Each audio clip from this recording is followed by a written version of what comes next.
I'm gonna throw a dart at this map, and wherever it lands, I'm gonna tell their story.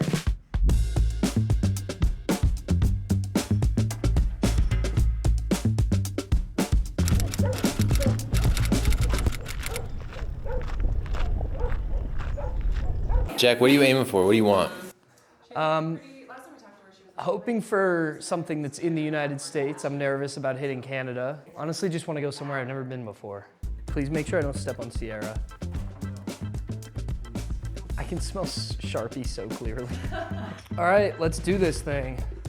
3, 2, 1. We hit the map? Are we in Canada? Where is it? Oh, Carbon County. It's funny, we put it like almost directly on the border of 3 different counties.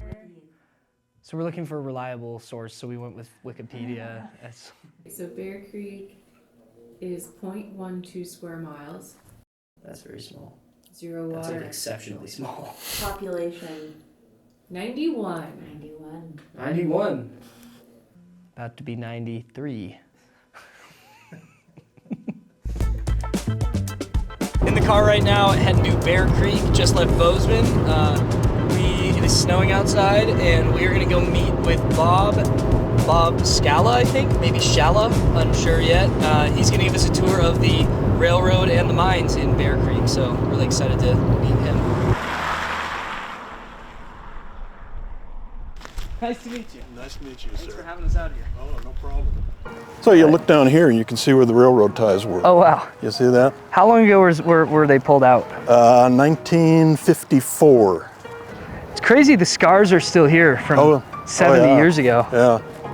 They started building the railroad in Bridger in 1905, and the tracks finally got up here to Bearcreek in 1906, the fall of 1906.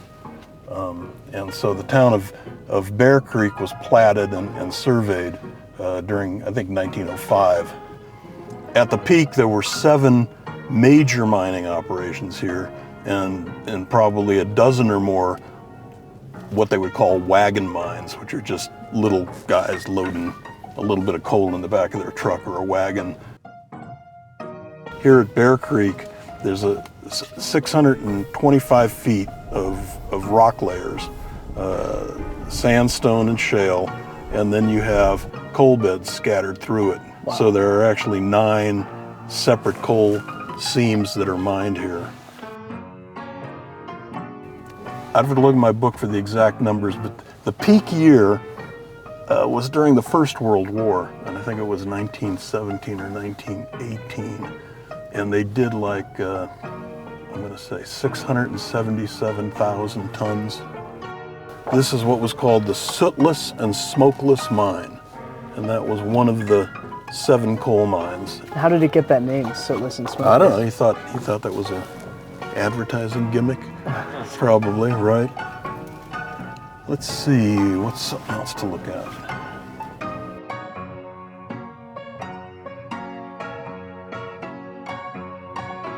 So I mean, you see some of those rocks that are kind of disturbed over there. Hold on to your hat. Shit. That's a valuable hat too, I don't want to lose that. Thank you, Jack. Yeah, so you were saying. Yeah.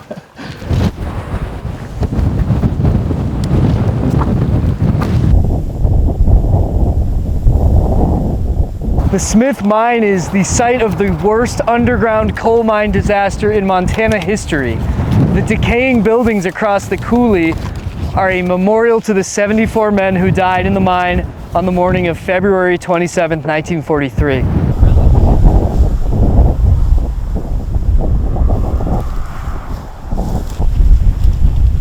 This is the Smith Mine. This was Montana Coal and Iron Company.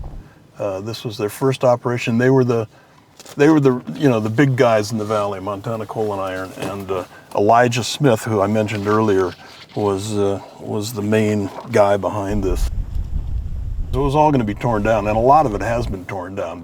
But before that, some of the local historians and people in the area got together and did this whole evaluation and convinced whoever the powers that be are, that it should be left alone and as a remembrance sort of to the area and to the miners that were killed. Like, I wonder if that extended out from that building. Yeah.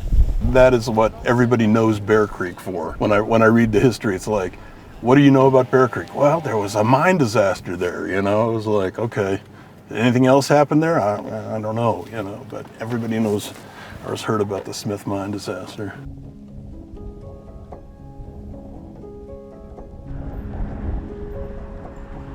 It's crazy. Like that. Nice. On a postcard. So you can see, like, over here too, Ski Mountain, where the ski mountain is now, and you can see this giant coal slag pile there. Entrance right here. Oh, this is cool. The first immigrants out here were mostly English-speaking people, and then over time, Finnish immigrants came out, Italians, Germans, Scottish people. There was a lot of ethnic diversity here in Red Lodge, but over in Bearcreek there was diversity as well. So they had Serbians, people from Montenegro, Scottish people as well over there with Scotch Coolie. So there was a wide variety of immigrants that came over to work in the mines and work for the railroad. At one point, Bearcreek had 7 different mercantiles. They had banks, they had schools, they had a courthouse, and at its peak it was about 3,000 people.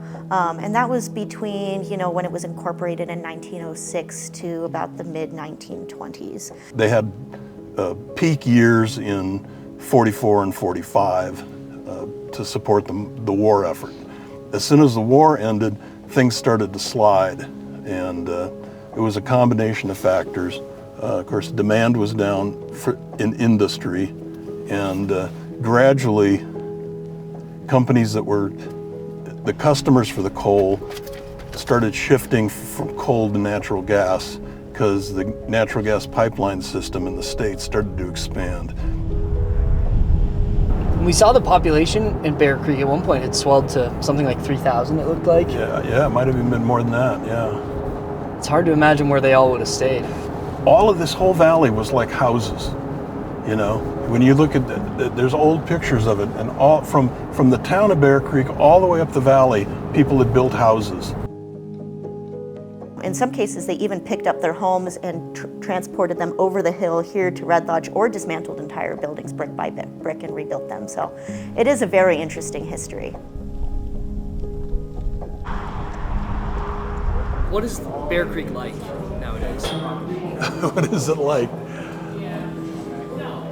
I don't know. It's kind of like a little ghost town in a way. I mean, there's the remnants of the coal mines there, but no real business district anymore. There's just a few people who live there that maybe want to escape the metropolitan downtown Red Lodge, you know, or whatever. Properties are probably cheaper, and it's a quieter town to live in, I suppose. But other than the pig races and the Bearcreek Saloon, there's not much commercial activity there. So that's about as much as I can say, I guess.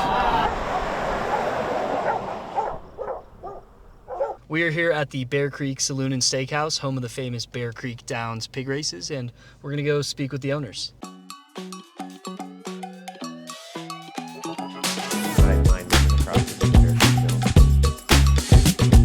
Besides the steakhouse, people come for the pig races. They hear about it, see it on social media, stuff like that.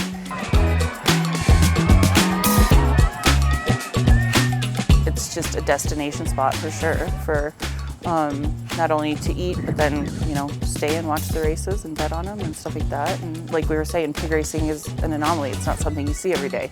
Our joke is, you know, it's not something you see every day unless you're us.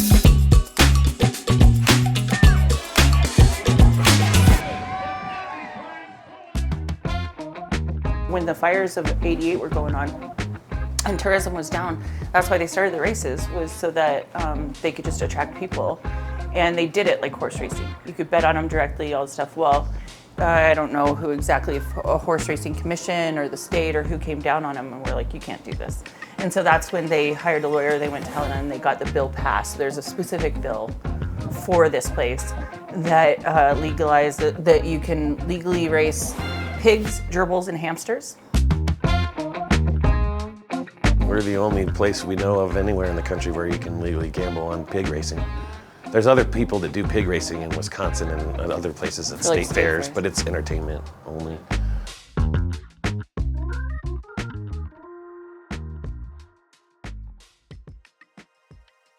The building was built in 1904. So yeah, this side was always kind of like a little grocery or butcher shop. This side was always a bar, except for during the 20s, during Prohibition. So that back bar came from the St. Louis World's Fair. This guy's pretty original. It has one bullet hole here. And I wish I could make up a story for you guys about that one. Hopefully the bartender was just that short or just a bad shot. There were upwards of like 13, 15 bars in this town in its heyday. Tons of bars, brothels, restaurants, all that. And never a church. Which I would always bring up to my grandmother, and she'd be like, no, they pulled one in on a train car and would hold services in the train car. And then the pastor raised a bunch of money to build a church and left town. My grandmother was born over in Roberts, and then her family moved here shortly after, and she was born in 1915. So her family was already in Montana. And then my grandfather, his family came from Belgium. Just before he was born. He was born here in Montana, but they settled in Bearcreek because they were coal miners. I don't want to make it sound like something that it wasn't, but I think, at one point it was just kind of a rowdy coal mine in town, and there was a lot of men here that it was mostly kind of based on that, and then families started coming in. In short, the story is discovery of coal, the arrival of the railroad, and then coal mining supporting the area for 50 or more years is the main story, I guess, without getting into any overly great detail about all the pain and anguish that was involved in that.